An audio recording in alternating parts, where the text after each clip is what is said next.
जेवीबी London से हैं। हाँ लंदन से है। जेवीबी लंदन, हाँ जी श्रमनी जी हैं। हाँ जेबीबी लंदन से। वंदामि नमस्कामी। वंदनामि नमस्कामी।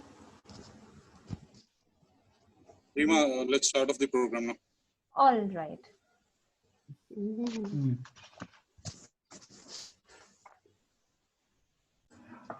आचार्य प्रवर के श्री चरणों में कोटि से वंदन।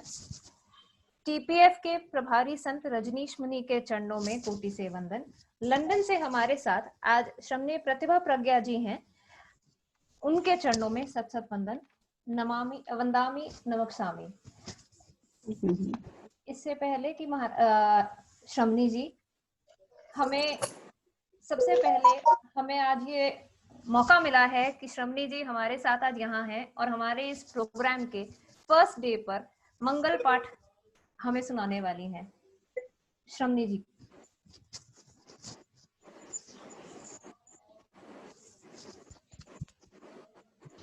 वीतराग परमात्मा महावीर को नमन।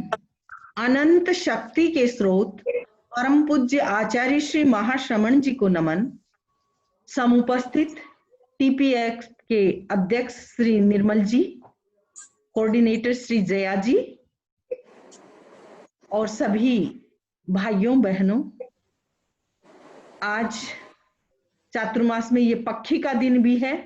इसका आध्यात्मिक महत्व है और इसी दिन आप लोग भिक्षु विचार दर्शन का जो एक अध्ययन, अध्यापन, चिंतन मनन शुरू कर रहे हैं। आप जानते हैं कि इस वादे वादे जायते तत्व बोधम, तो इस बोध में मैं सबसे पहले नमस्कार महामंत्र से शुरू करना चाहूंगी। ओम ह्रीं नमो अरहंताणम। ओम ह्रीं नमो सिद्धाणम। ओम ह्रीं नमो आयर्याणम। ओम ह्रीं नमो उवज्झायाणम। ओम ह्रीं नमो लोये सब्बसाहूणम। ओम ह्रीं नमो अरहंताणम। ओम ह्रीं नमो सिद्धाणम। ओम ह्रीं नमो आयर्याणम। ओम ह्रीं नमो उवज्झायाणम। ओम ह्रीं नमो लोये सब्बसाहूणम। ओम ह्रीं नमो अरहंताणम। ओम ह्रीं नमो सिद्धाणम। ओम ह्रीं नमो आयर्याणम।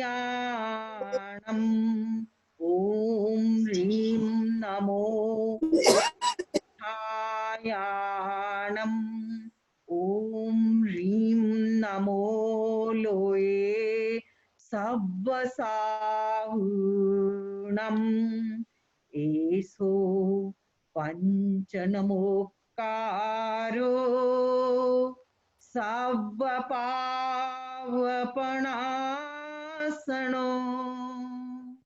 मंगलाणं च सव्येसिं पाढमं हवै मंगलम।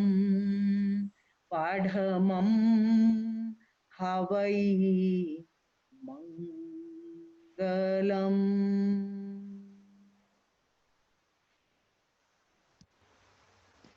भिक्षु विचार दर्शन अपने आप में आचार्य महाप्रज्ञ जी की एक ऐसी कृति है जो भिक्षु को फिलॉसफिकल बेस पर समझने के लिए हमें एक अवसर प्रदान करती है। आप जानते हैं, वादे वादे जायते तत्वबोधम, जितना हम आलोड़न विलोड़न करेंगे, जितनी जितनी चर्निंग होएगी, उतना उतना ही मक्खन आएगा। आचार्य भिक्षु का जो एक दर्शन है, वह दर्शन शुद्धोपयोग का है। अशुभोपयोग से हम शुभोपयोग में आए और शुभोपयोग से शुद्धोपयोग में जाएं, तो यह भी उनके दर्शन की एक विशिष्ट बात है।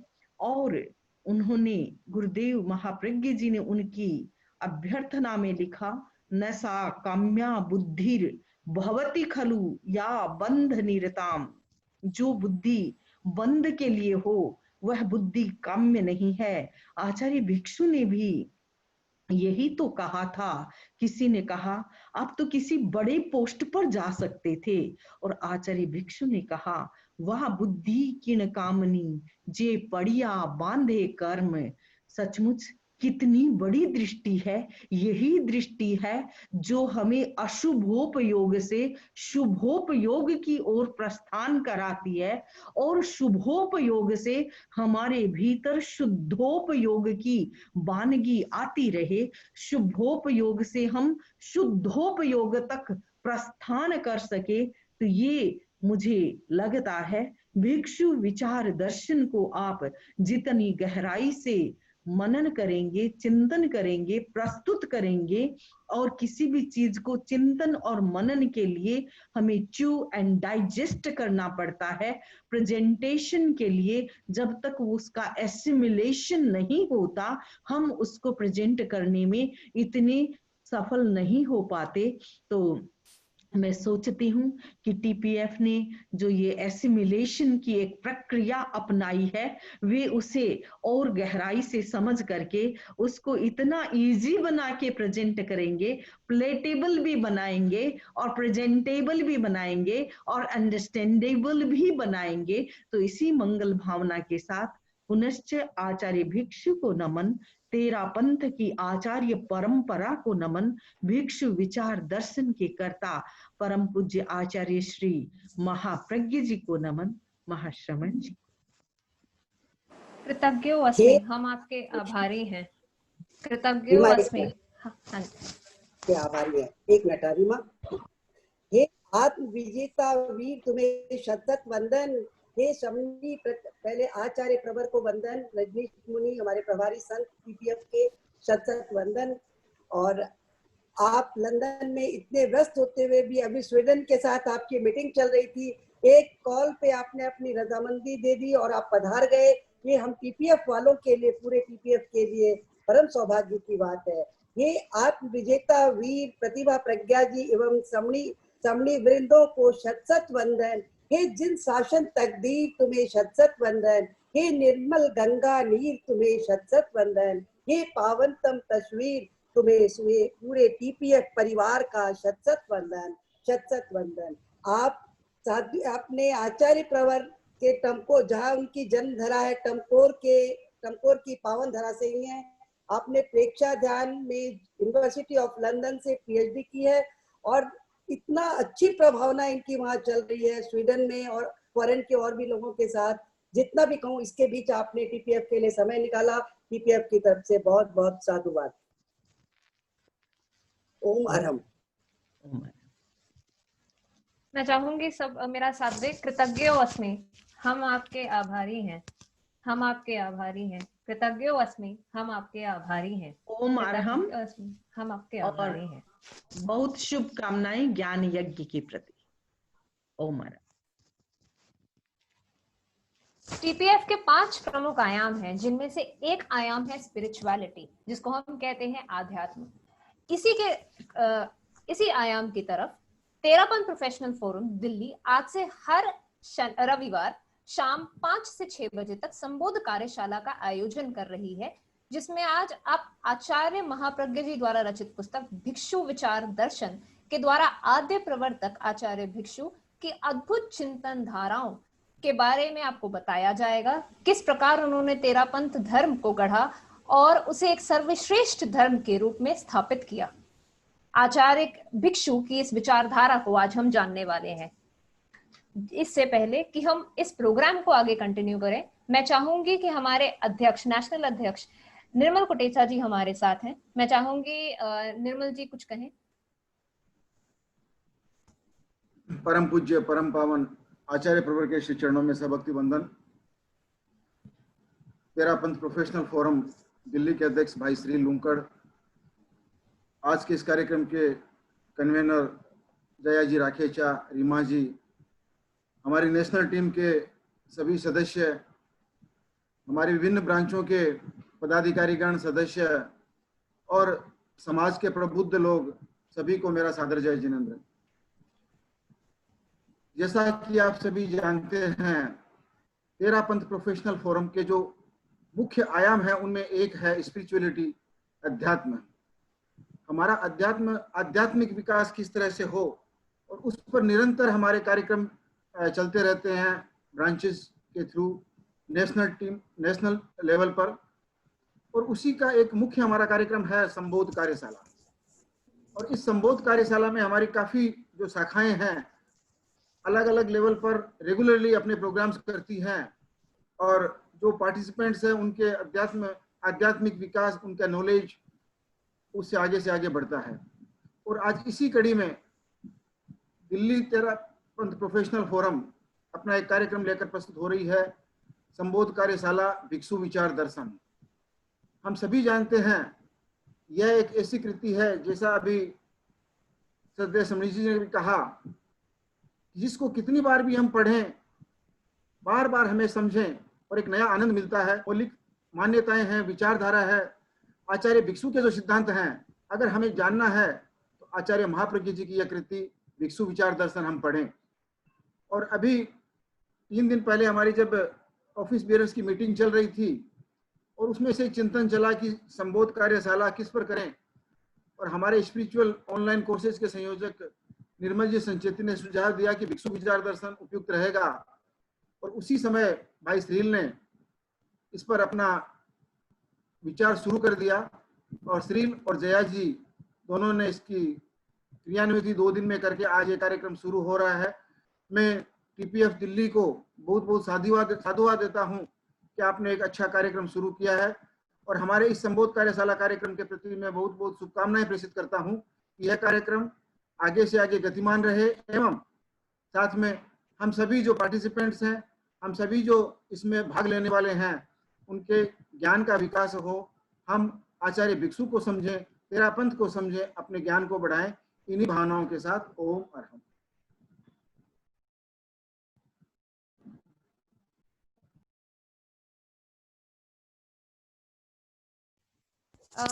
धन्यवाद निर्मल जी, आपकी लीडरशिप में जिस तरीके से हम लोग स्पिरिचुअली भी ग्रोथ कर रहे हैं अपार्ट फ्रॉम प्रोफेशनल एनरिचमेंट, उसके लिए भी आई थिंक पूरी की पूरी टीपीएफ की मेंबर्स एंड जितने नॉन मेंबर्स भी अपने साथ जुड़ते हैं, सभी आपके आभारी रहेंगे। इसी के साथ मैं यहाँ पर अभिनंदन करना चाहूंगी गौतम जी चौरड़िया जी जो हमारे साथ हैं। उसके हमारे साथ सुशील कुमार जैन चौरड़िया जी भी हैं जो कि हमारे नेशनल टीम से हैं, एंड नॉर्थ जोन से राजेश बेंगानी जी भी हैं जो नॉर्थ जोन सेक्रेटरी हैं। इन सबका हार्दिक अभिनंदन। अब मैं बुलाना चाहूंगी, अब मैं हमारे स्पिरिचुअल कोर्स के कन्वीनर निर्मल जी संचेती, जो कि हमें और बाकी सबको भी टीपीएफ के बारे में थोड़ा सा बताएंगे। निर्मल जी संचेती।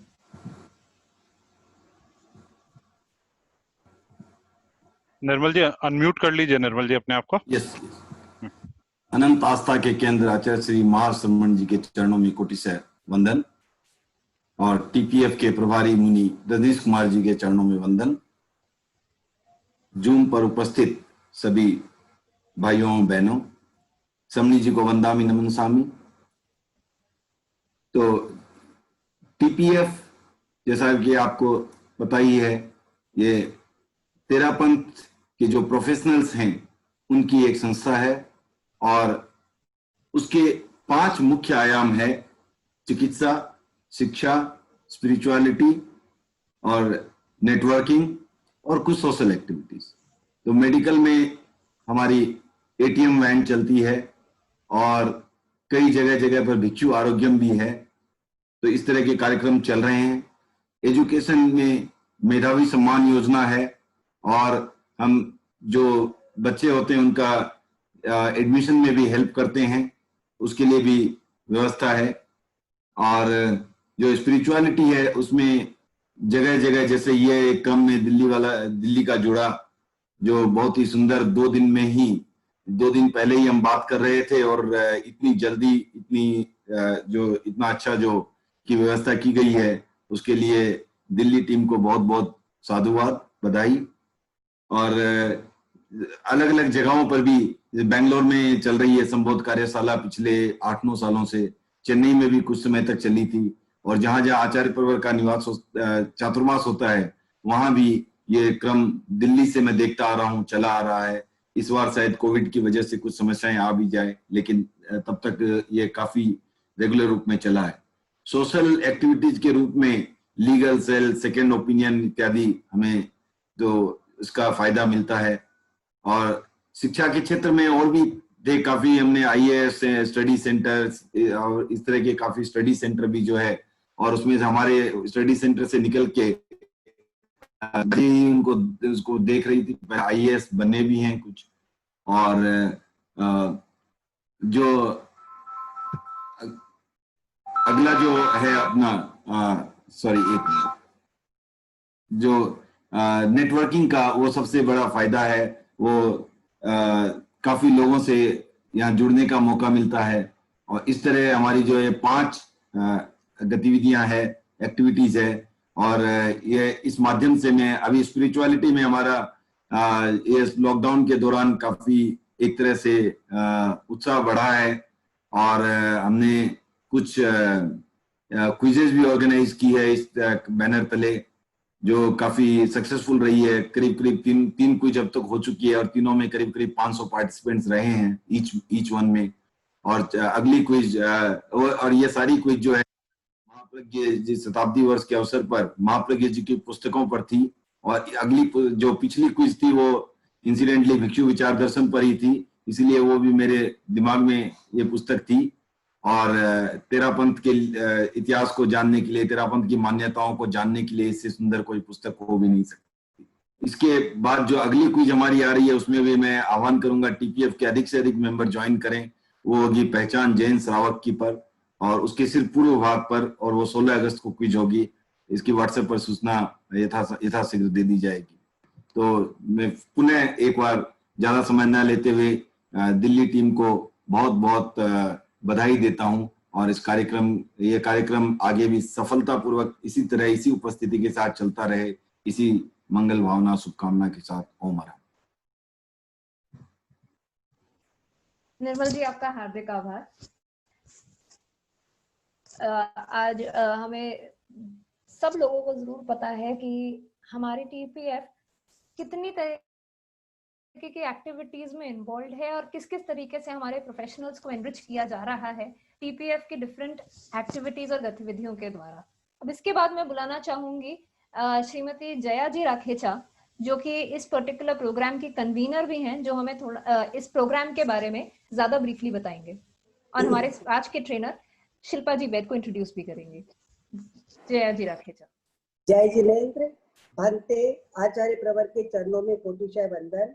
हमारे प्रभारी संत मुनि श्री रजनीश कुमारी, जिनके शायद स्वप्न में रोम रोम में TPF बसा हुआ है, आपके चरणों में कोटिशय वंदन। आपके दिशा निर्देशन में जो ये संबोध कार्यशाला शुरू हुई है, और आपके आशीर्वाद से, गुरुदेव के आशीर्वाद से ये संबोध कार्यशाला, जहाँ गौतम जी जैसे एक वरिष्ठ श्रावक भी उपस्थित है, तो हमें गाइडेंस मिलती रहेगी।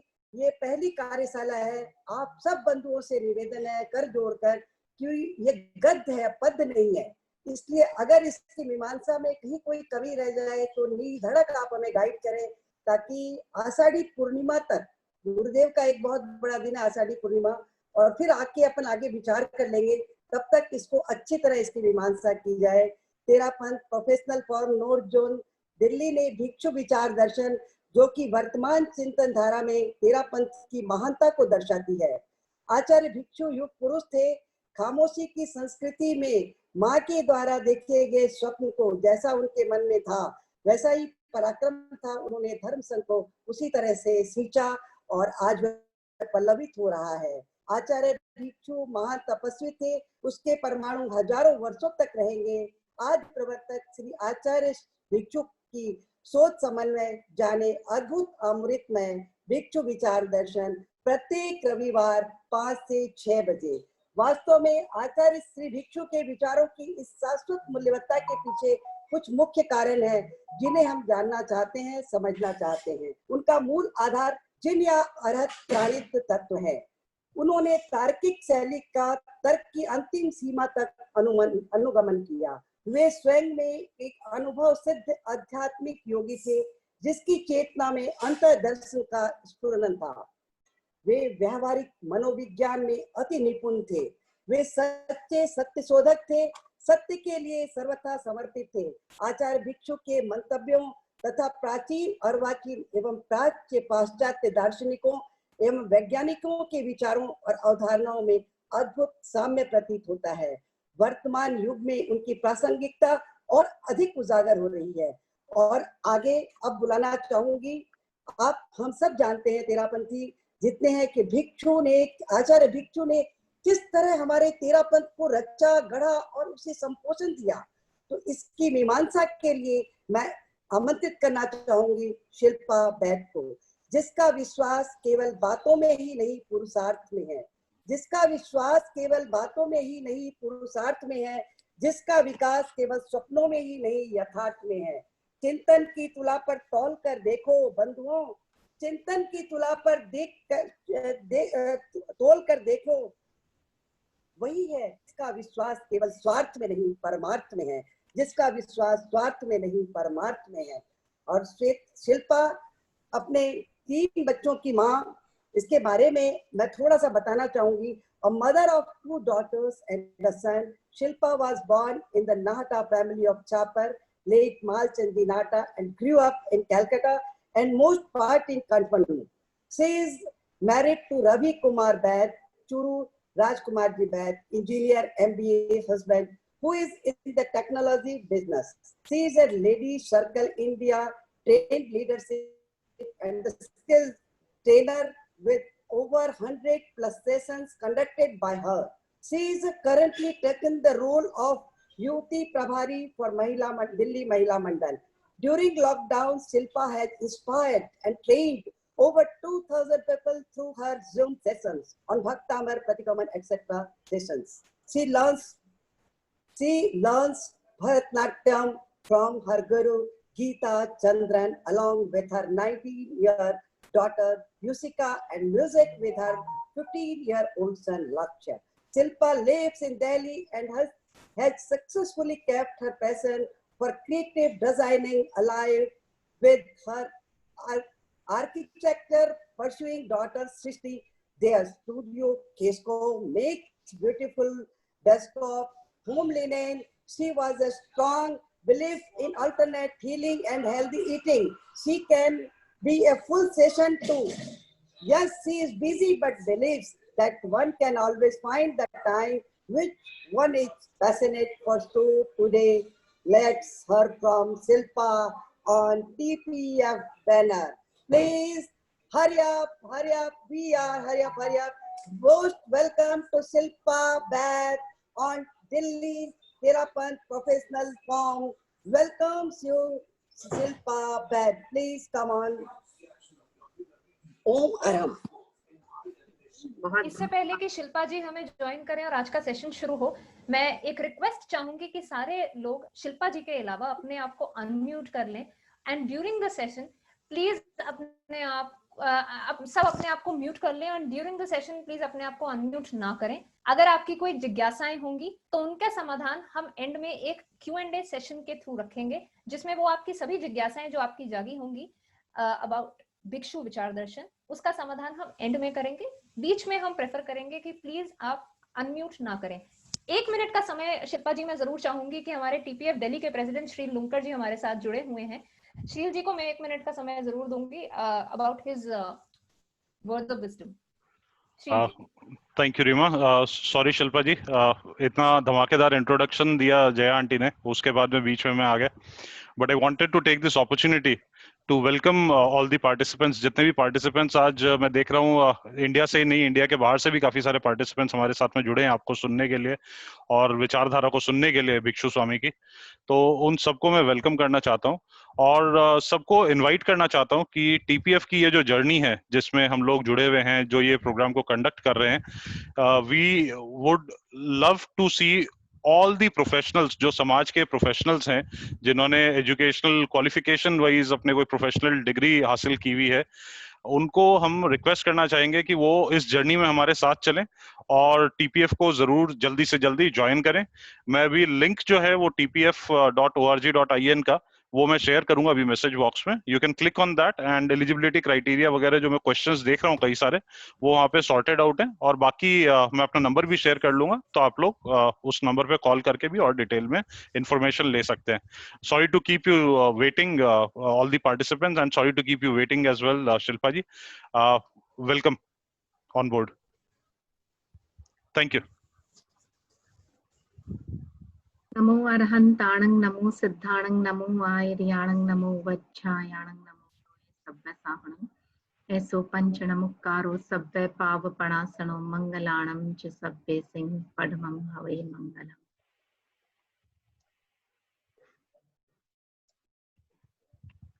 महाप्रज्ञ के पटधर और मेरी श्रद्धा के केंद्र परम पूज्य आचार्य श्री महाश्रमण जी के चरणों में कोटिशय नमन। प्रेरणा की स्रोत महाश्रमणी जी कनक प्रभा जी के चरणों में भावभीनी नमन। समनी जी अगर आप यहाँ हैं तो वंदामी नमन सामी। सभा से सादर जय जिनेन्द्र नमस्कार। सर्वप्रथम टीपीएफ का बहुत बहुत आभार, मुझे मंच देने के लिए, मुझ में कॉन्फिडेंस शो करने के लिए बहुत बहुत आभार जया आंटी का, मुझे टीपीएफ के साथ जोड़ने के लिए।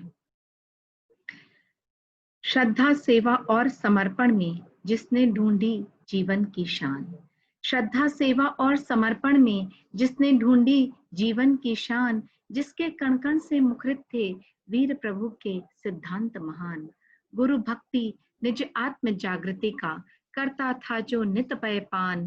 प्रज्ञा के उस महासूर्य को, प्रज्ञा के उस महासूर्य को, धर्म जागृति के अभिनव उजास को श्रद्धा सिक्त मेरा प्रणाम। यह गुरुदेव आचार्य श्री महाप्रज्ञ जी की परम अनुकंपा कि इस प्रकार का साहित्य हमारे लिए लिख करके गए कि आज हम सब उसको पढ़कर, उसको जानकर लाभान्वित हो सकते हैं। तो सर्वप्रथम मेरे बताने में कोई त्रुटि रह जाए, कोई मुझसे अनुनय विनय हो जाए, आद्य प्रवर्तक आर्य भिक्षु के विचार दर्शन को बताने में, गुरुदेव महाप्रज्ञ जी के शब्दों को आप तक पहुंचाने में, तो मैं विनयवत मिच्छामि दुक्कड़म बोलती हूँ।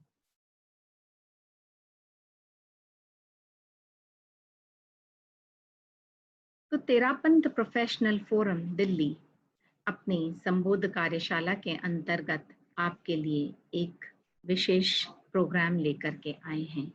ये वास्तव में विशेष है और इस फोरम पर हो रहा है, इसलिए अति विशेष है।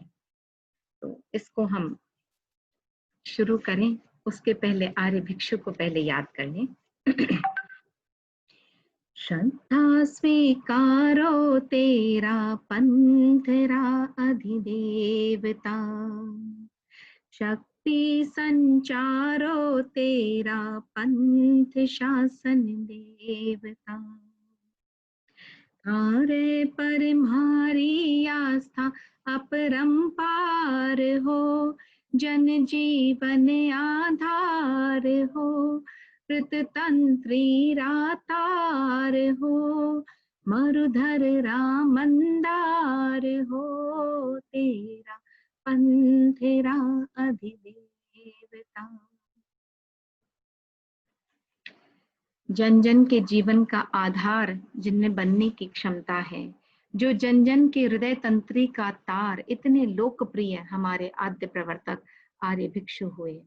और जिस प्रकार किसी मरुधर में मंदार के समान यानी कि किसी भी शुष्क जीवन शैली में उसको रसमय, उसमें जीवन महत्व भर देने वाले आर्य भिक्षु को भावभीनी प्रणाम।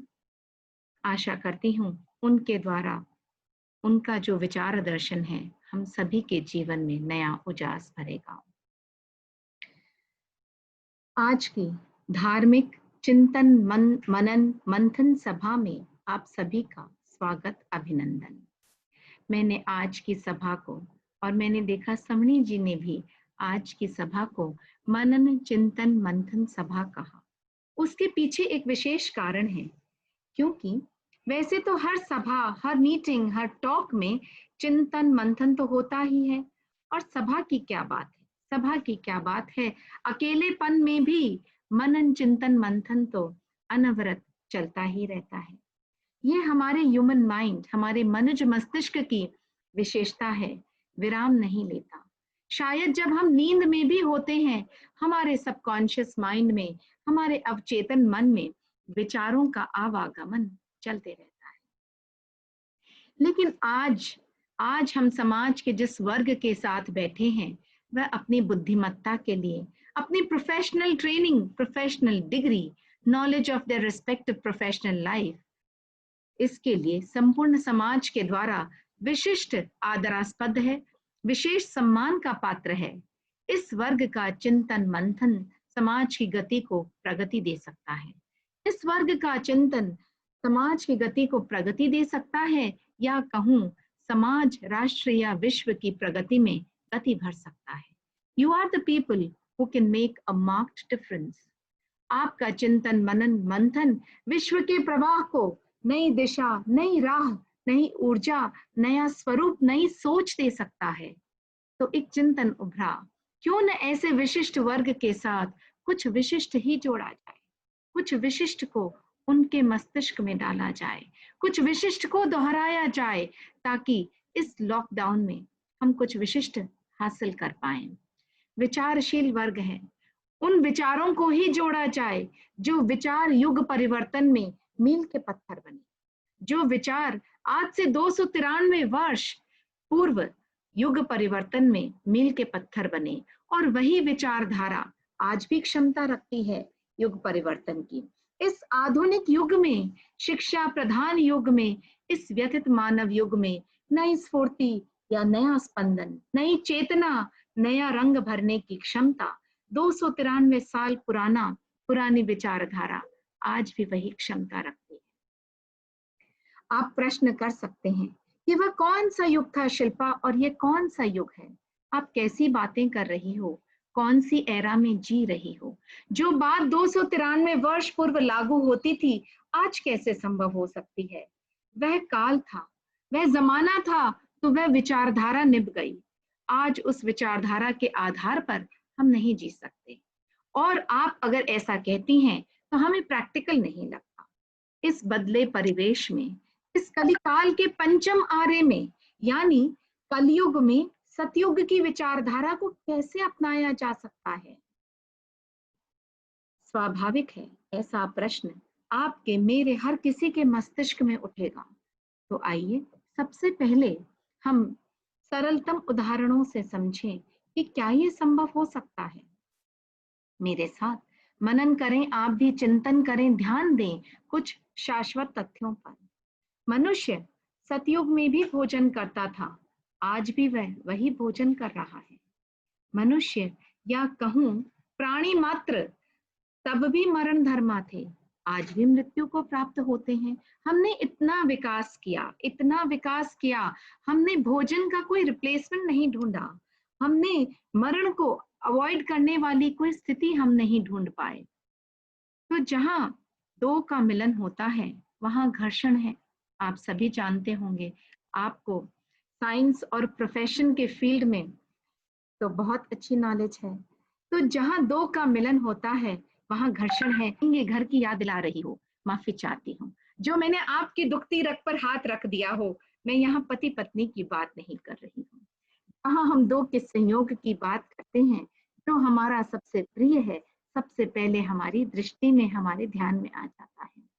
और कभी कभी वह दुखती रग भी होती है, तो कभी सुख का सागर भी। पर मैं यहाँ पर पति पत्नी की बात नहीं कर रही हूँ। मेरे कहने का तात्पर्य है जहां पर भी दो का मिलन है, अर्थात जहां पर भी दो का मिलन है, दो का संयोग है, वहां पर संघर्ष होगा।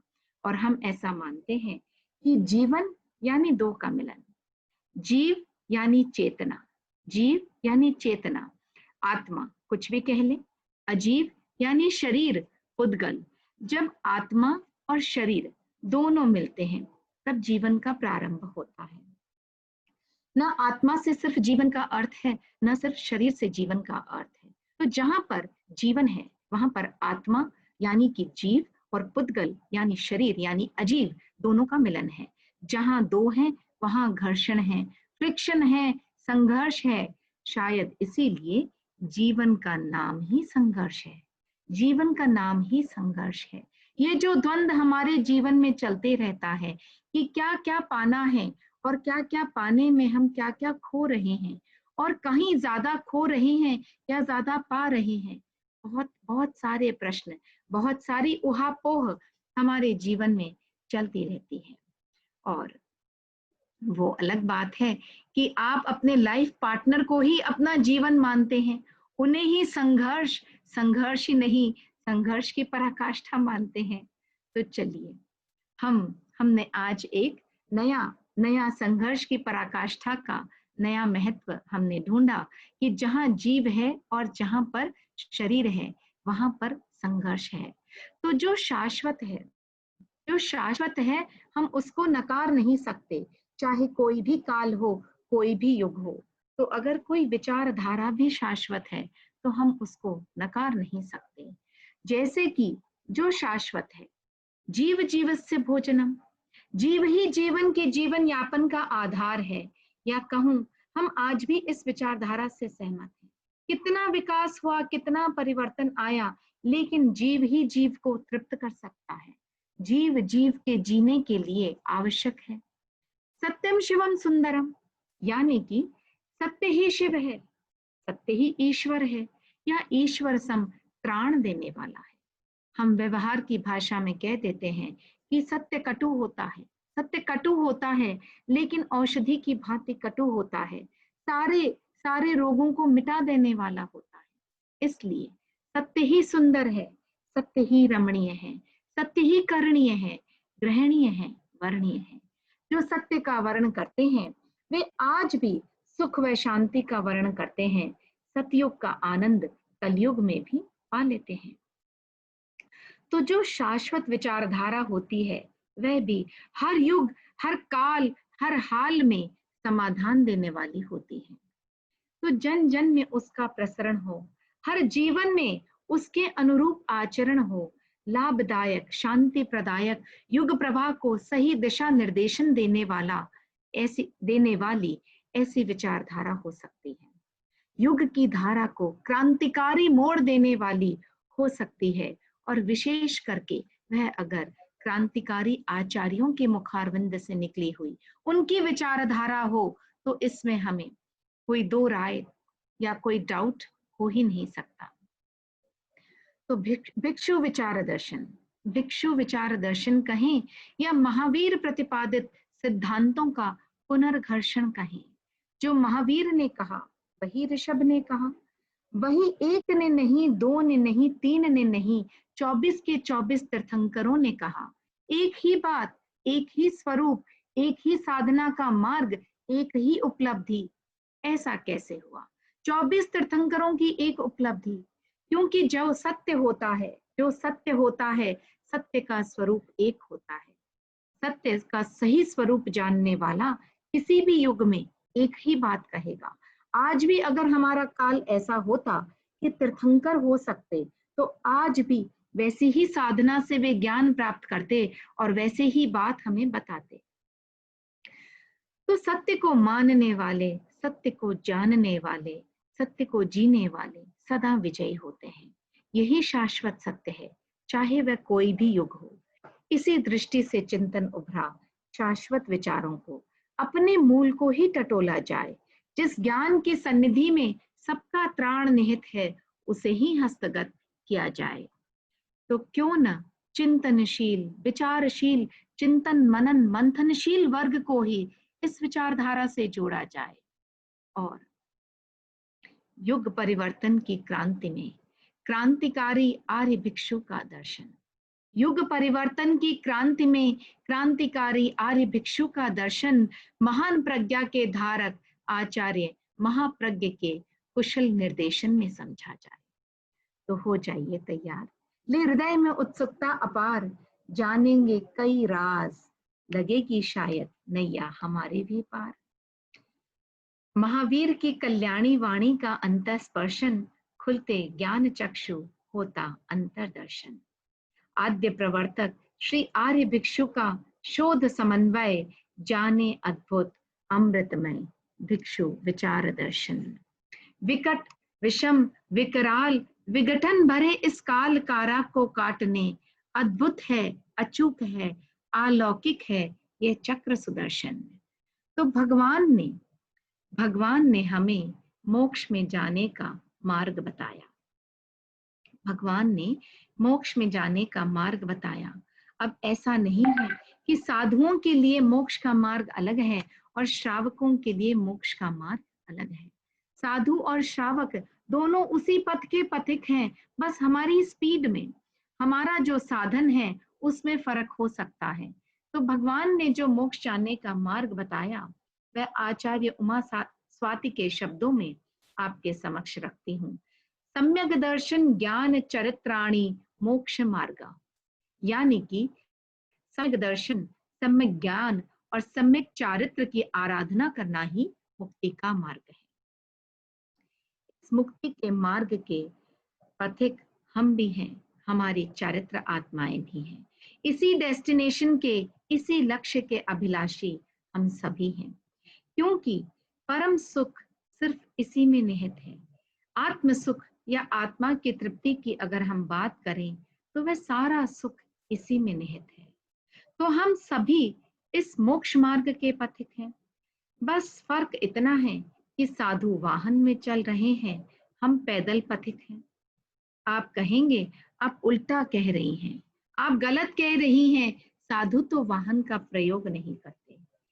जी हाँ, आप बिल्कुल सही समझे, हम आजीवन वाहन का प्रयोग करते हैं, हम आजीवन वाहन का प्रयोग करते हैं, इसलिए मोक्ष मार्ग में पैदल यात्री बने हुए हैं। और हमारे साधु जो 5 महाव्रत का पालन करते हैं, वे आजीवन पैदल चल करके मोक्ष मार्ग पर द्रुत गति से, मोटर कहूं या रेल कहूं, नहीं वायुयान से बढ़ रहे हैं, वायुयान से उस मार्ग पर बढ़ रहे हैं। तो अर्थात सम्यक दर्शन, सम्यक ज्ञान और सम्यक चारित्र की पूर्ण आराधना साधु करते हैं, और इसी ज्ञान दर्शन चारित्र की पावन त्रिवेणी में नहाकर हम जैसे श्रावक भी निर्मल बन सकते हैं। कुछ संबोध जो हमारे आचार्यों ने दिया, जो हमारे अरहतों ने दिया, उसको हम अपने जीवन में उतार करके पैदल ही सही, शनै ही सही, लेकिन सतत अग्रसर रहें तो अपने लक्ष्य को निश्चित ही प्राप्त कर सकते हैं, बशर्ते हमने मार्ग सही चुना हो और उस मार्ग पर हमने अपनी पूर्ण श्रद्धा और समर्पण को कायम रखा हो। तो अनेकों अनेक आचार्य हुए हैं, अनेकों अनेक आचार्य हुए हैं जिन्होंने महावीर की वाणी का प्रतिपादन किया, ज्ञान दर्शन व संपूर्ण चरित्र को स्वयं जिया एवं अपनी संग संपदा को भी उन्हीं आदर्शों पर चलने के लिए प्रेरित कर जन जन का कल्याण किया। ज्ञान और दर्शन के विकास के साथ साधु आजीवन के लिए संपूर्ण चारित्र का व्रत स्वीकार करते हैं। चारित्र की विशुद्धि ज्ञान व दर्शन के विकास में भी सहयोगी बनते हैं। तो चरित्र, जैसा कि हम समझते हैं कि हर किसी के लिए हर किसी हाल में आवश्यक होता है, और हम अपने साधुओं को तो कहते ही चारित्र आत्माएं हैं। चारित्र आत्माएं यानी कि चारित्र उनका इधर से उधर नहीं होना चाहिए। वे आत्माएं जो संपूर्ण, जो सही चरित्र का, सम्यक चरित्र की अनुपालना जीवन पर्यंत करती है, उसमें स्खलना नहीं करती है, इसलिए वे चारित्र आत्माएं कहलाती हैं। तो काव्य रचना, व्याकरण, न्याय शास्त्र, सिद्धांत, बीज शास्त्र, ज्योतिष विद्या इत्यादि इत्यादि अनेक विद्याओं में निपुण हमारे अनेक आचार्य हुए हैं और हो रहे हैं। लेकिन चरित्र में निपुण बहुत ही विरल आचार्य ही हो पाते हैं। और आचार्य भिक्षु उन विरल आचार्यों में से एक है। ज्ञान, दर्शन, चारित्र तीनों की आराधना मोक्ष मार्ग की आराधना है, किंतु चारित्र शुद्धि का सर्वाधिक अधिक महत्व है। आर्य भिक्षु ने भी चारित्र शुद्धि को उतना ही महत्व दिया। वे जीवन भर ज्ञान की आराधना में निरत रहे और उनका चारित्र शुद्धि का घोष ज्ञान शून्य नहीं था। चारित्र शुद्धि का घोष ज्ञान शून्य नहीं था। चारित्र की उन्होंने अनुपम अनुपालना करी और उसके साथ ही ज्ञान और दर्शन का विकास सतत और सहज और निरंतर करते रहे। तो अगर हम थोड़ा सा इतिहास पर नजर डालें कि कब से जैन धर्म हमारा शुरू हुआ, कब से ये चारित्र में शिथिलता आने लगी, किस प्रकार की शिथिलता आने लगी और किस प्रकार हमारे आचार्यों ने, श्वेतांबर व दिगंबर दोनों परंपरा के आचार्यों ने उनको संभालने का प्रयास किया। तो हमारे जैन धर्म में चारित्रिक शिथिलता का पहला सूत्रपात आर्य सुहस्ती के समय में माना जाता है। आचार्य सुहस्ती के समय में पहली बार ऐसा हुआ कि थोड़ा बहुत जो शिथिलाचार देखा गया और उसका भी मुख्य कारण बना राज्याश्रित होना, यानी कि राज्य के द्वारा धर्म की प्रभाव न करना, उसको बढ़ाना, राज्य के द्वारा साधु संतों को सहयोग देना। और इस परंपरा में, इस क्रम में ऐसा हुआ कि हमारे साधु साध्वियों की जीवनचर्या में थोड़ा थोड़ा शिथिलाचार प्रवेश कर गया। थोड़ा थोड़ा जहां पर कंफर्ट लेवल आ जाता है वहां पर हम चीजों को फॉर ग्रांटेड ले लेते हैं। ऐसा अक्सर हमारे साथ हमारे रिलेशनशिप्स में होता है, हमारी जो जीवनचर्या है उसमें होती है ये बातें। सबसे ज्यादा हम अपने शरीर को, अपने आप को फॉर ग्रांटेड ले लेते हैं और अक्सर अपने लिए समय नहीं निकाल पाते हैं और सब चीजों के लिए समय ढूंढ लेते हैं लेकिन उसके लिए समय नहीं निकाल पाते। तो जैसे ही साधुओं का संघर्ष थोड़ा थोड़ा विराम पर आने लगा, राज्य आश्रित होने लगे, सुख सुविधाएं मिलने लगी, सहज में मिलने लगी, वैसे ही थोड़ा थोड़ा शिथिलाचार संघ में पनपने लगा। तो ऐसा कहा गया है कि सम्राट संप्रति के संकेतानुसार सब लोग साधुओं को यथेष्ट भोजन देने लगे, यानी कि जैसा उनके लिए अनुकूल बिल्कुल वैसा तैयार करके सुलभता से उन्हें देने लगे। और भिक्षा की सुगमता को देखकर महगिरी, जो दूसरे आचार्य हैं, उन्होंने आर्य सुहस्ती से पूछा कि ऐसा कैसे संभव हो सकता है कि आपको इतनी सुलभता से भोजन प्राप्त हो रहा है। तो जब उन्हें यथेष्ट उत्तर नहीं मिला तो उन्होंने आचार्य सुहस्ती से संबंध विच्छेद कर दिया। तो इस प्रकार से क्रांति उस काल से ही शुरू हो गई थी कि जहां जहां अनुपालना में स्खलना आए वहां पर क्रांतिकारी आचार्य हमारे, उन्होंने विरोध किया, इस बात को लोगों के सामने रखने की कोशिश की। और सिर्फ ये जैन धर्म की बात नहीं है, अगर हम जैन और बौद्ध दोनों धर्म, बौद्ध धर्म जो कि जैन के समकालीन माना गया है, अगर हम दोनों पर अपनी दृष्टिपात करें तो जब जब इन्होंने दोनों लगभग एक ही समय में हुए हैं और बिंबिसार और अशोक के काल में इनको बहुत ज्यादा प्रचार प्रसार का मौका मिला, दोनों ही धर्मों को बहुत अधिक प्रचार प्रसार का मौका मिला। तो उसी समय से कहते हैं कि अशोक के राज्यकाल के तुरंत बाद ही शिथिलाचार बौद्ध धर्म में भी सीपन करने लग गया था। धीरे धीरे साधु जो हैं, पहले बहुत बड़े बड़े गृह आवास भवन बनाकर साधु नहीं रहते थे, चातुर्मास करते थे। चातुर्मास के 4 महीने के बाद में अगर साधु कहीं रुकते थे तो उसकी चर्चा होती थी, इसलिए साधुओं का विधान ही नहीं था कहीं पर टिके। और ये बौद्ध धर्म की बात कर रहे हैं, इसी तरह से जैन धर्म की भी परंपरा थी। लेकिन थोड़ा थोड़ा बौद्ध धर्म प्रचार प्रसार की दृष्टि से उसने सुगम मध्यम मार्ग को चुनना शुरू किया और उनकी देखा देखी थोड़ी थोड़ी ढिलाई हमारे जैन आचार्यों ने भी छोड़ी। उनका उद्देश्य तो प्रचार प्रसार था, धर्म का प्रचार था, लेकिन कहीं ना कहीं जा करके वह शिथिलाचार में परिणत हो गया और चैत्यवास मठवास जो है आने लगा। तो राज्याश्रय के अलावा शिथिलाचार के और अनेक कारण बने, जैसे कि दुर्भिक्ष, लोक संग्रह, मंत्र तंत्र, शक्ति प्रयोग इत्यादि। और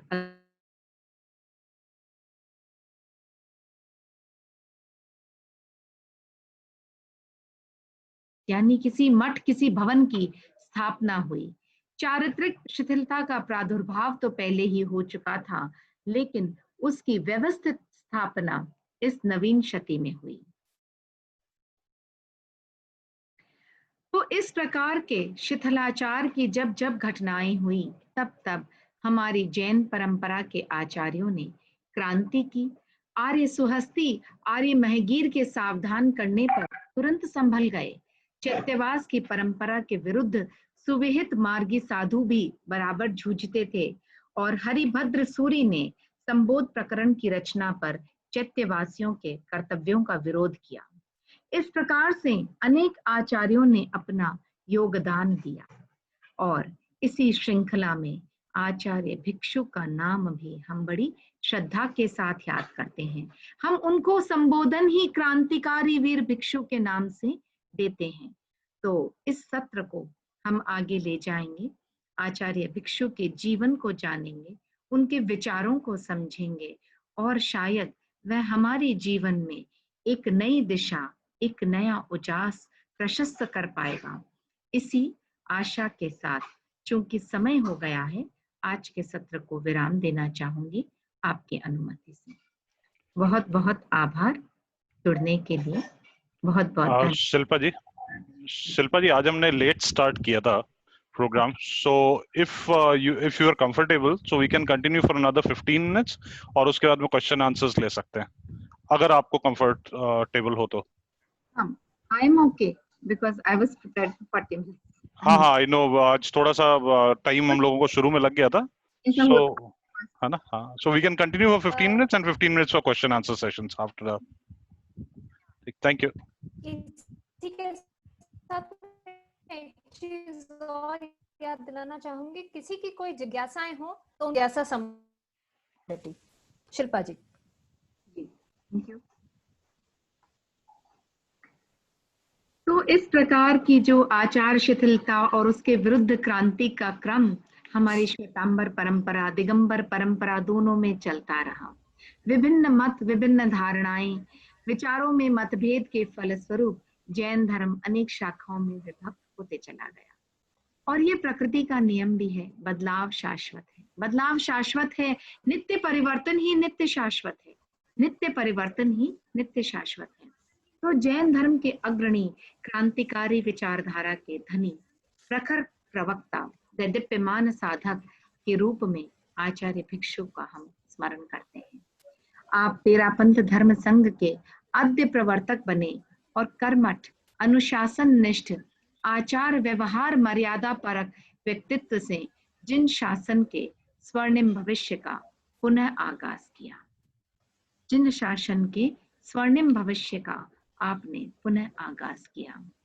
आपको जानना, आपकी विचारधारा में स्वयं को ढालना, आपके बताए मार्ग का अनुसरण करना स्वयं में एक प्रशस्त और प्रेरक शुभारंभ है। और संयोगवश आज का दिन भी बहुत उत्तम है, जैसा कि समणी जी ने फरमाया, आपका जन्म ही एक नए आलोक का द्योतक बना। आपका जन्म ही एक नए आलोक का द्योतक बना। आपने विक्रम संवत 1783 में आषाढ़ शुक्ला त्रयोदशी के दिन राजस्थान के जोधपुर संविभाग के एक छोटे से गांव कंटालिया में जन्म लिया था। आपके पिताजी शाह बल्लू जी सकलेचा व माता दीपा जी ने आपका नाम भीकण रखा। आप बचपन से ही कुशाग्र बुद्धि थे। जन्म के साथ ही आपकी तेजस्विता के लक्षण दृष्टिगत होने लग गए थे। कहते भी हैं कि पूत के पांव पालने में ही पहचाने जाते हैं। उसके लक्षण जो हैं वह बहुत छोटी वय में जन्म के साथ पालने में ही परिलक्षित होने लग जाते हैं। बचपन में ही साधु साध्वियों की सन्निधि प्राप्त होने से आपके जीवन में आध्यात्मिक जागृति के पल लघु वय में ही आने लगे थे और उस वक्त के चलन के अनुसार लघु वय में ही आप दाम्पत्य सूत्र में बंधे और एक पुत्री की भी आपको प्राप्ति हुई। गृहस्थ जीवन की बांध में बंधने के उपरांत भी आपके भीतर संयम व धर्म का सागर हिलोरे ले रहा था। अपनी पत्नी के साथ आपने निर्णय किया कि जोड़े से दीक्षा व्रत स्वीकार करेंगे और जब तक दीक्षा नहीं लेते हैं तब तक एकांतर तप व ब्रह्मचर्य का पालन करेंगे। ऐसा निश्चय आपने अपनी पत्नी के साथ मिलकर के लिया। लेकिन नियति को कुछ और ही मंजूर था। नियति को कोई नहीं परिवर्तित कर सकता।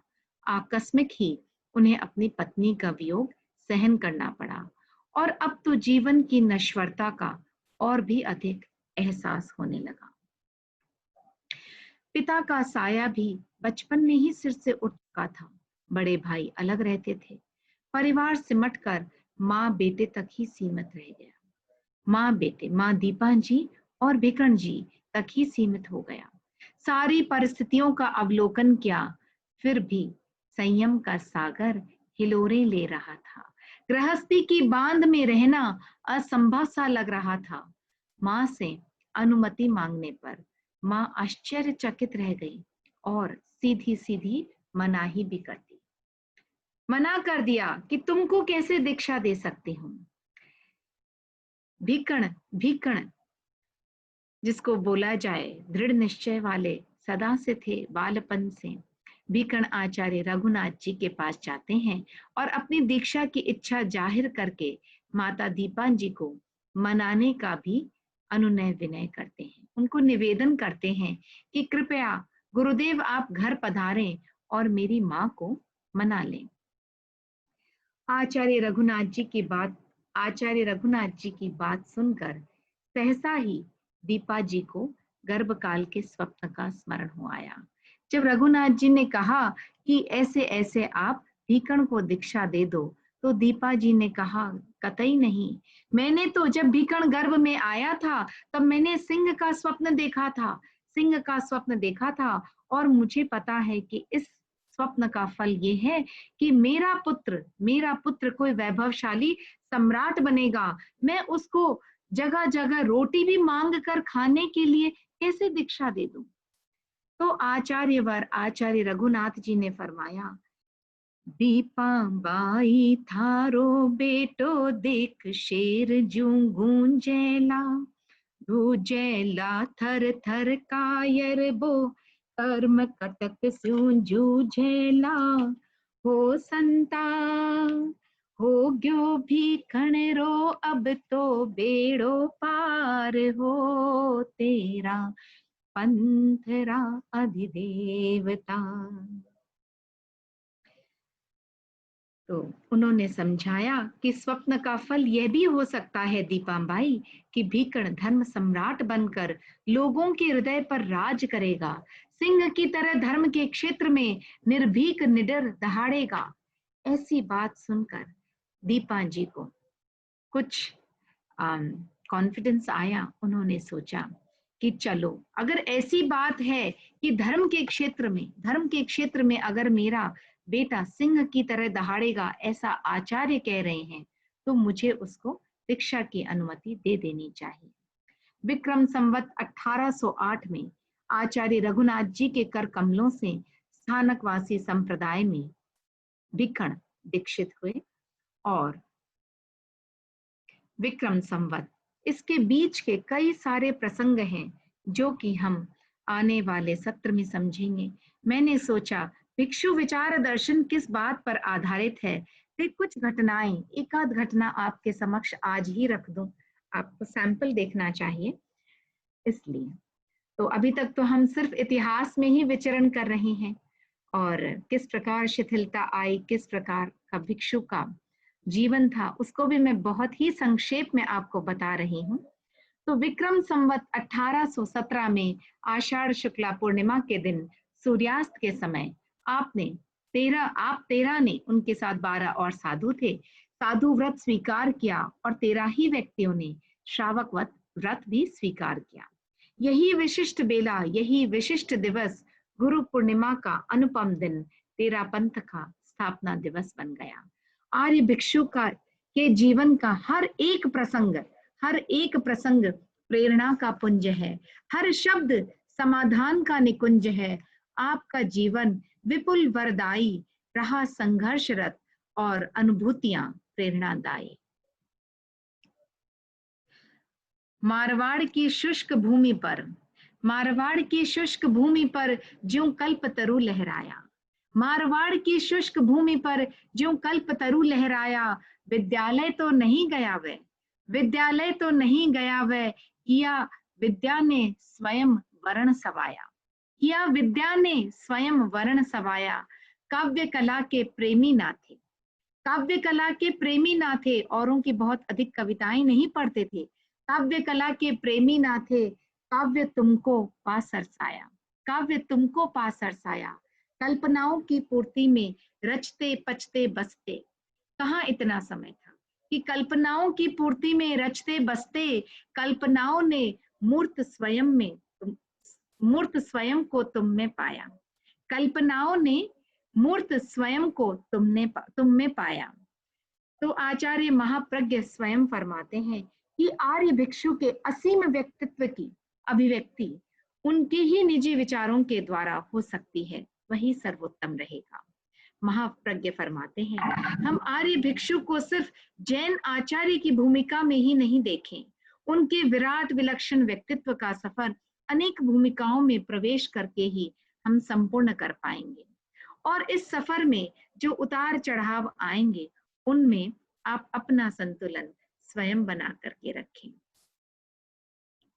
चलिए आर्य भिक्षु के विचारों की एक आध झलक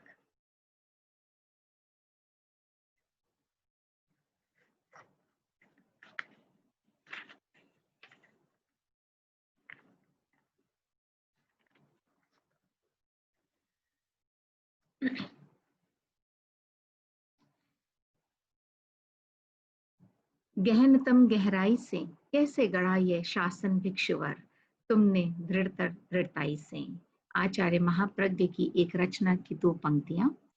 देवते बतलाओ शासन का आधार, भिक्षुवर कैसे तुम बन पाए अवतार। रोम रोम में रम रहे हो बनकर एकाकार। रोम रोम में रम रहे हो बनकर एकाकार। देवते बतलाओ शासन का आधार। अनुशासन ही बन रहा है शासन का आधार। अनुशासन ही बन रहा है शासन का आधार।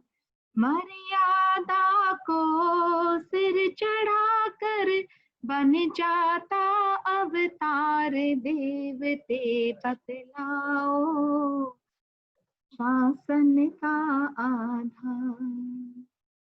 तो अनुशासन और मर्यादा को जो सिर चढ़ा लेता है, जो अपने शिरोधार्य कर लेता है, वही अवतार के स्वरूप में प्रकट हो जाता है।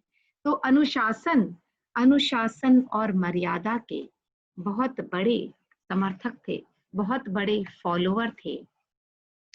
एक घटना आपके समक्ष रखना चाहूंगी, जो कि आपको उनकी सूझबूझ के बारे में एक छोटी सी झलक दे रही है। तो ये घटना है, एक ठाकुर और भीकण जंगल से जा रहे थे। ठाकुर और भीकण जंगल से जा रहे हैं और उनके बीच में क्या वार्तालाप होता है, क्या घटित होता है, यही मैं आपके समक्ष रखूंगी। तो व्यक्ति में सबसे बड़ा बल होता है श्रद्धा का, श्रद्धा या आत्मविश्वास। अब अगर श्रद्धा टूटती है तो श्रद्धा टूटने से लगता है कि पैर थक गए हैं, वाणी रुक गई है, शरीर जड़ हो गया है। और जैसे ही श्रद्धा वापस प्रबल होती है तो ये सब गतिशील हो जाते हैं। तो ठाकुर और भीकन जी मार्ग में साथ साथ जा रहे थे, जंगल का रास्ता था। ठाकुर साहब को तंबाकू सेवन करने की आदत थी, बीच में तंबाकू खत्म हो गया था। जैसे ही तंबाकू खत्म हुआ, ठाकुर साहब का आत्मविश्वास डोल गया। उन्होंने कहा, भीकन जी मैं और सफर नहीं कर पाऊंगा, मेरे तो पैर लड़खड़ाने लगे हैं, मैं तंबाकू के बिना 2 कदम भी नहीं चल सकता। इतनी निर्भरता अपनी आदत के ऊपर। मुझे कहीं रुकना पड़ेगा, ठाकुर साहब ने कहा। भीकन जी ने सोचा कि आगे दूर जाना है, जंगल का रास्ता है, साथी को जंगल में अकेले छोड़ देना भी उचित नहीं है, तो क्या करना चाहिए। तो भीकन जी ने कहा, ठाकुर साहब आप धीरे धीरे आगे बढ़ो और मैं आपको ज्वाइन करता हूँ। मैं तंबाकू की खोज करता हूँ, यहाँ जंगल में कुछ मिल जाए तो मैं उसका इंतजाम करता हूँ। तो जंगल में मिल जाए, आसपास में कोई पथिक मिल जाए तो उससे लेकर के मैं आपको दे दूंगा। ठाकुर साहब में थोड़ा सा साहस बंधा, कुछ कदम और चलने लगे। भिक्षु पीछे रुक गए थे, भीकन जी पीछे रुक गए थे और उन्होंने एक कंडा लिया और उस बुकनी की गुड़िया बना करके ठाकुर साहब को थमा दी। और ठाकुर साहब तो जम्हाइयां ले रहे थे, क्योंकि तंबाकू के बिना उनमें स्फूर्ति और एनर्जी आ नहीं सकती थी। तो भीकन जी ने कहा कि बहुत उत्तम क्वालिटी का तो नहीं है, बहुत अच्छा तो नहीं है, पर शायद आपका काम चल जाएगा, एक बार आप इस तंबाकू का प्रयोग करके देखें। ठाकुर साहब ने थोड़ी सी चुटकी में भर करके सूंघ करके बोले, भीकन जी अच्छी है, अब मेरे में स्फूर्ति का संचार हो रहा है, और वे द्रुत गति से दोनों पहुंच करके, और उनका मार्ग कट गया और दोनों घर पहुंच गए। तो इस प्रकार किस प्रकार आश्वासन आलंबन बन सकता है, ये विश्वास। और आप देखें किस प्रकार की सूझबूझ थी भीकन जी में। किसी के मनोबल को प्रशस्त करने की तुरंत ही उनके मन में क्या उपजी कि मैं उनको पॉजिटिवली मोटिवेट कर दूं तो वे घर तक चल जाएंगे। तंबाकू नहीं, उनको आत्मबल की आवश्यकता है। तो ये विश्वास कि ये है तो सब कुछ संभव है, मेरे पास ये आलंबन है तो कुछ भी हो सकता है। आप में आत्मविश्वास का, आत्मबल का अखूट खजाना भर सकता है। तो इस प्रकार की सूझबूझ के धनी आचार्य भिक्षु थे। सराहनीय थी सदा आर्य की बुद्धिमत्ता, सूझबूझ, सही समय पर ही आन पड़ती थी, विकट से भी जाते थे जूझ। तो सुंदर बात यह है कि सही समय पर उनकी सूझबूझ प्रकट भी हो जाती थी। चलिए, ऐसे बहुत सारे रुचिकर प्रसंग, छोटे छोटे प्रसंग जो आजकल हम मोटिवेशनल स्पीचेस के लिए जाते हैं, मुझे लगता है हमारे ग्रंथों में, हमारे आचार्यों के जीवन में इतना मोटिवेशन है हमारे लिए भरा हुआ कि उस पर अगर हम एक दृष्टि डालें तो शायद हमें किसी और सेशन की आवश्यकता नहीं हो। तो इसी के साथ जय जिनेंद्र, ओम अरहम, बहुत आभार, धन्यवाद। शिल्पा जी, भगवान महावीर और अन्य तीर्थंकरों की तरफ, उनके सिद्धांतों की तरफ आज आपने हम सभी उपस्थित में एक नवीन चेतना जगा दी है। आचार्य भिक्षु का स्मरण और उनके व्यक्तित्व को हम और करीब से जानना चाहेंगे, हमारी जिज्ञासा बढ़ी है। आपका आभार और बहुत बहुत साधुवाद। बाकी सभी उपस्थित गण, हम लोग सब प्रोफेशनल्स डेडलाइंस की वेट करते हैं, ये वेट करते हैं कि भाई अब कौन सा काम कब होने वाला है और क्यों। एंड आई थिंक आज हम सबके मन में सब क्या चल रहा होगा कि नेक्स्ट अब ये कब है। इंतजार की घड़ियां जल्द ही खत्म होंगी जब next week the same ID and password हम फिर लॉग इन करेंगे और जानेंगे आचार्य भिक्षु और उनके विचारों के बारे में थोड़ा और। जरूर लौटेंगे हम अगले हफ्ते, पर उससे पहले आभार ज्ञापन के लिए मैं इनवाइट करना चाहूंगी श्री सुशील जी चौरड़िया, जो कि हमारे नेशनल सेक्रेटरी हैं। और उसके बाद कुछ और अनाउंसमेंट्स हैं, तो प्लीज यहीं रहिएगा। श्री सुशील जी चौरड़िया।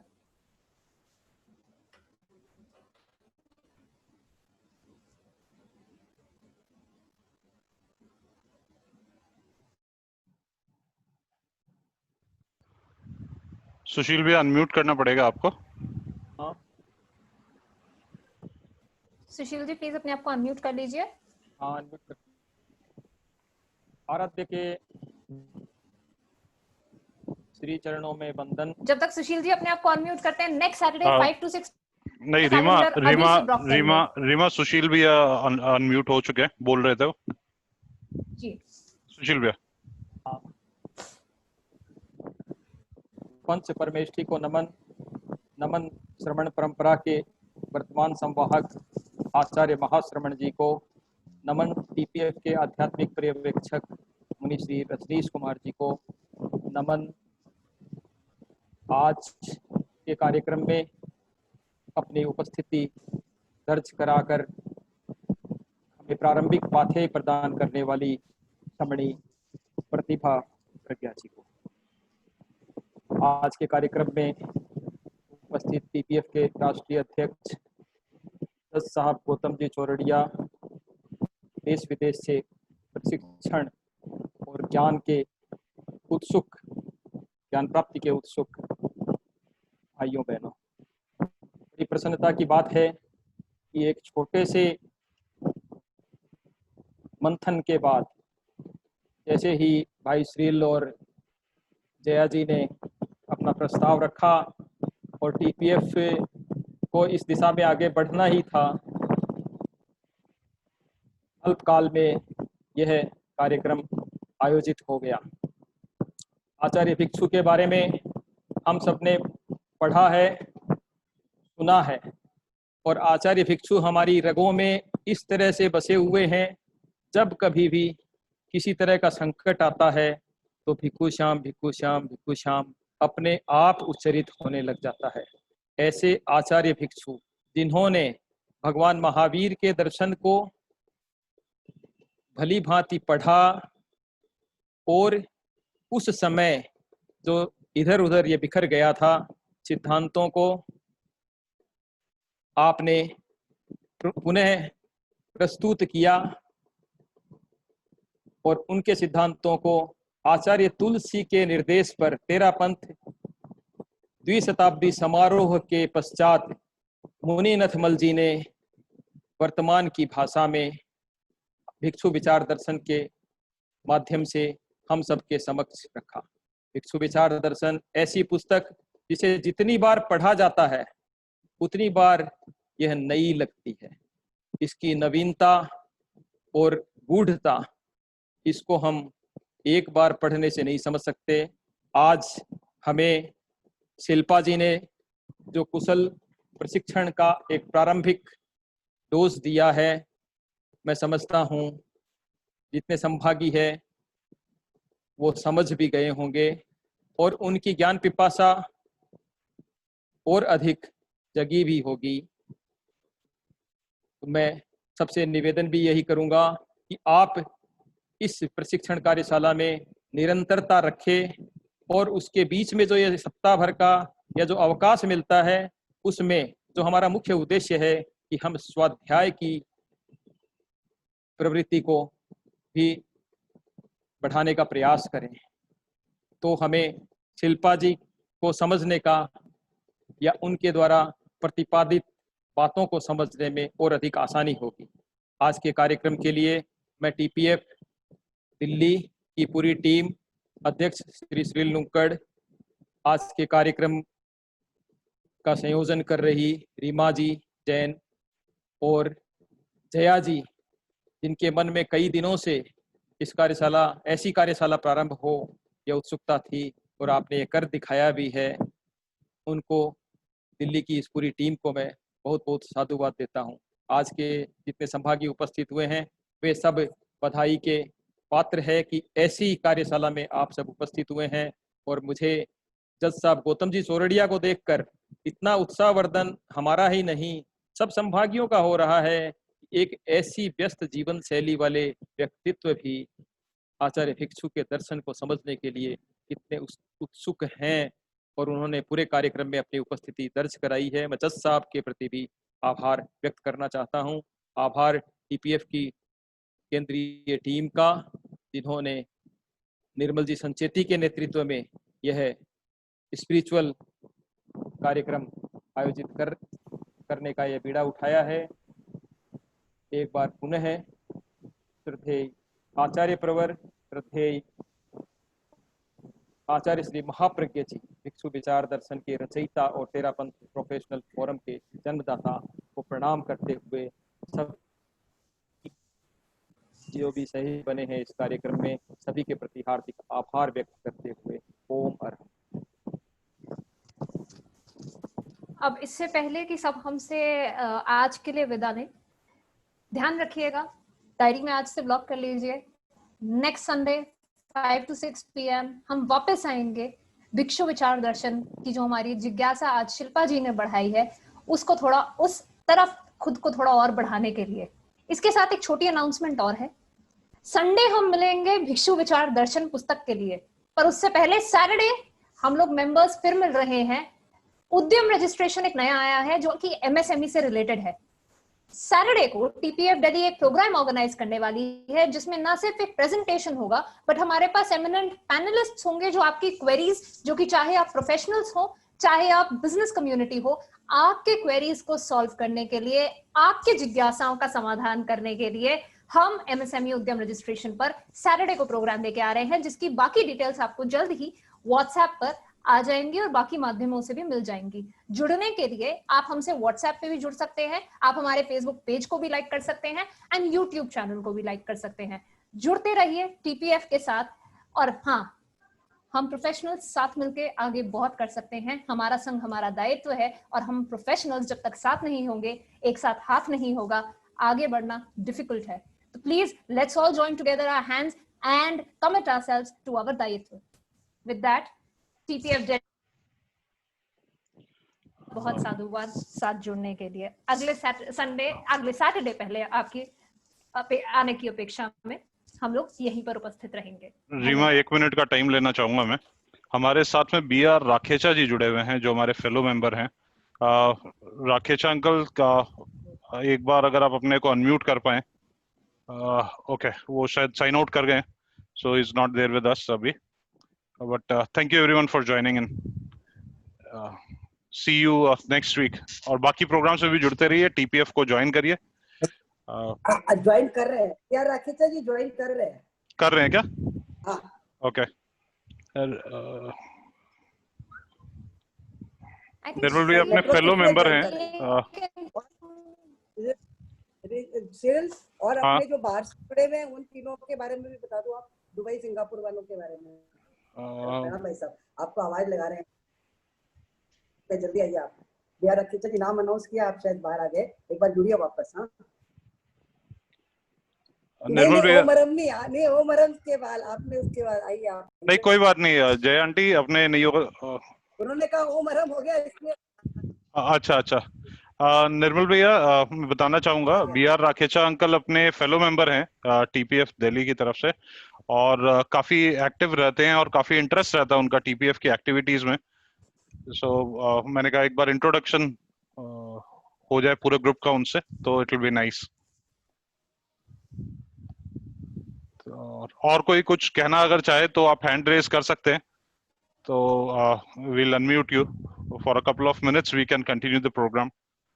शिल्पा जी, प्रोग्राम बहुत ही बढ़िया रहा। थैंक यू फ्रॉम, मतलब सारे पार्टिसिपेंट्स एक्चुअली म्यूटेड हैं, so I am getting messages from them message box में, चैट बॉक्स में, एंड सबकी तरफ से एक ओम अरहम आ रहा है आपके प्रोग्राम के लिए, सो थैंक यू सो मच। कोई कुछ कहना चाहे तो हैंड रेज कर सकता है और मैं उनको अनम्यूट कर दूंगा जब तक राकेशा जी ज्वाइन कर रहे हैं हमें। Was a question, which is the oldest religion of the world? Right, there's a question in the chat box, right? Yes, and I don't see any other question. So the think I should answer it right now. Yes, yes, please do. Please. Yeah.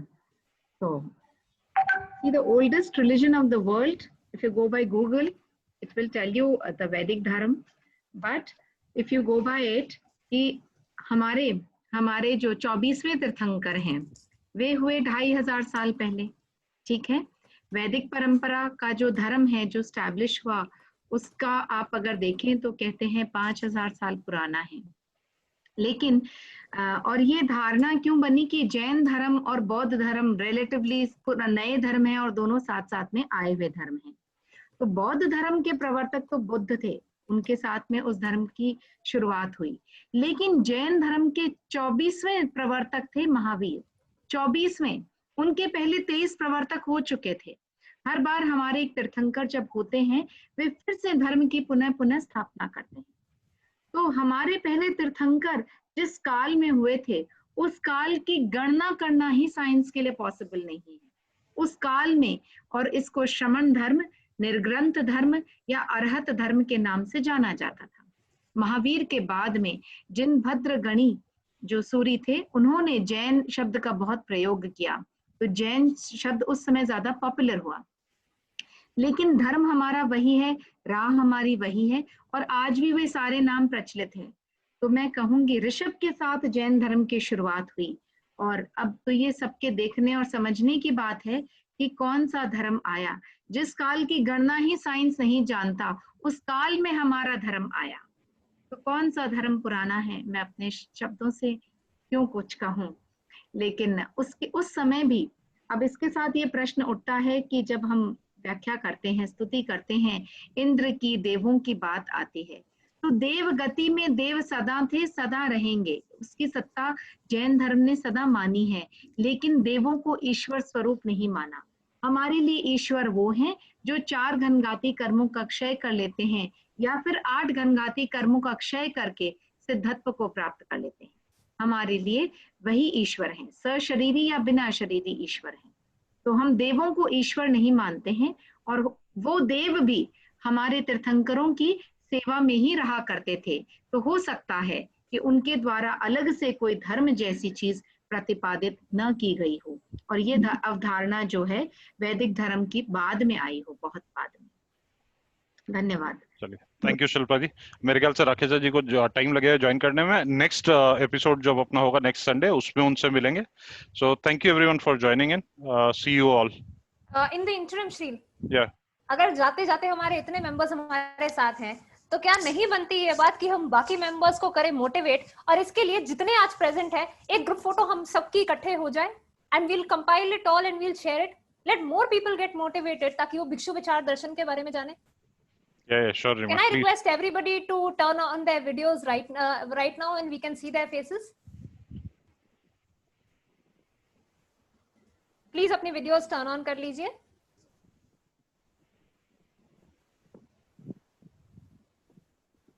See such pretty smiling faces to learn about Acharya Bhikshu, and this motivation is the best motivation जो हम अपने सभी members को यहाँ पर भेज पाएंगे, और वो फिर उसके जब मिस करेंगे next time we double it up.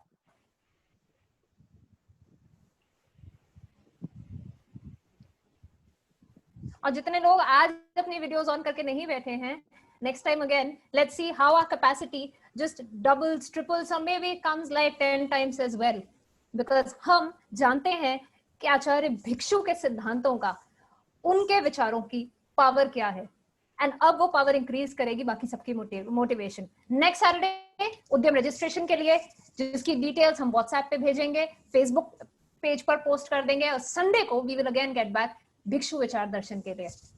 आभार। Thank you.